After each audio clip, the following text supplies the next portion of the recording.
the wiggle. You've probably heard a lot about the wiggle. If you're like me, you've gone through a lot of these SurfSkate channels and people have talked about how you don't want to wiggle, it doesn't transfer back to surfing, you're gonna form bad habits. Well, I want to talk about that a little bit. So, you know, my background's in skateboarding, not surfing.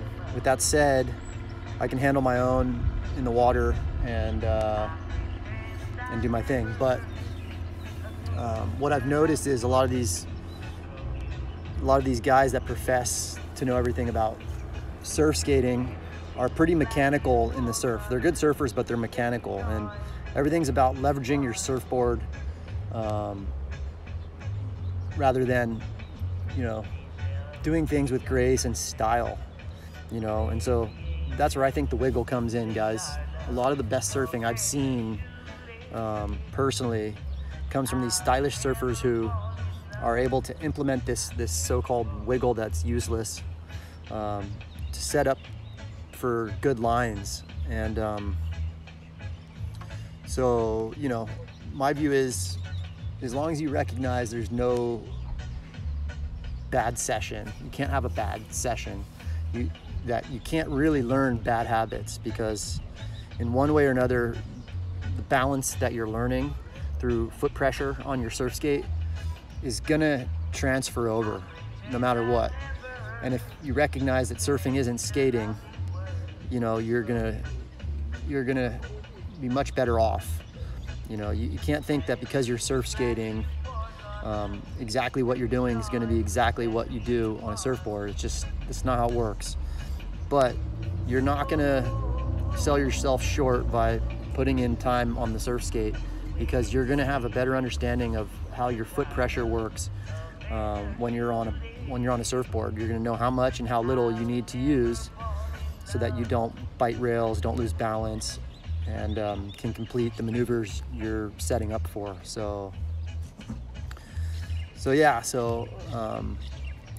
I disagree with that assessment. I think you should wiggle. I think you should know that, you know, it's not your main resource in surfing, but it's good to be able to play and create those neural pathways in your body so that you're familiar before you need to be.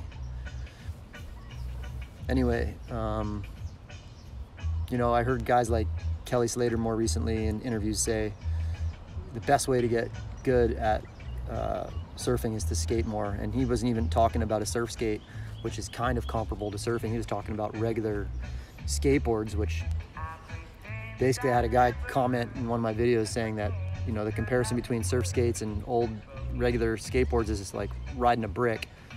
And I think that's funny, because I pulled out one of my old boards and that's what it felt like. It felt like trying to ride a brick.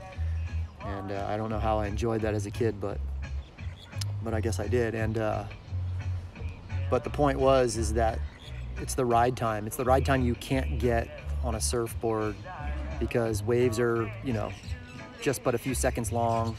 You have to share them with everyone else, and they're never the same. So you can't really practice any one particular feeling or movement over and over until it becomes muscle memory. So I don't want to rule out the wiggle. I think there's definitely a place for it. It's not your main place, but there's a place for it, and I'm going to show you examples here ahead. So here you can see I'm exaggerating the wiggle in order to replicate what it would be like to try to create drive through flatter sections in a wave where I'm not able to use the transition of the wave to generate speed.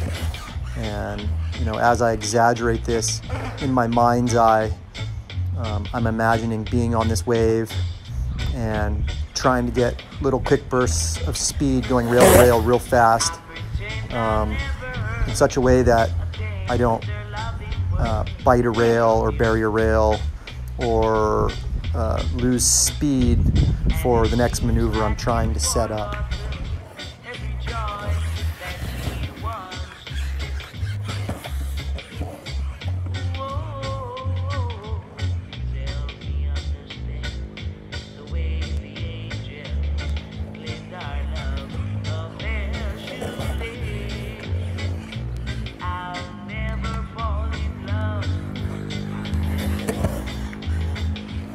the reality is that on a surf skate, you don't have the transition of a wave to generate speed for you. So you have to employ the quote-unquote wiggle to generate speed. Now, if you do it in such a way that it mimics the way you drive your fins on your surfboard with your back foot, it can totally be beneficial to you in generating speed on flat spots on a wave that you are surfing.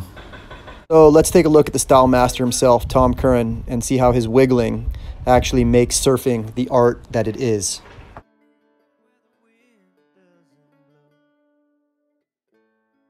Try to tell me that this right here, setting up, is not the most beautiful wiggle you've ever seen. Right here. Bam!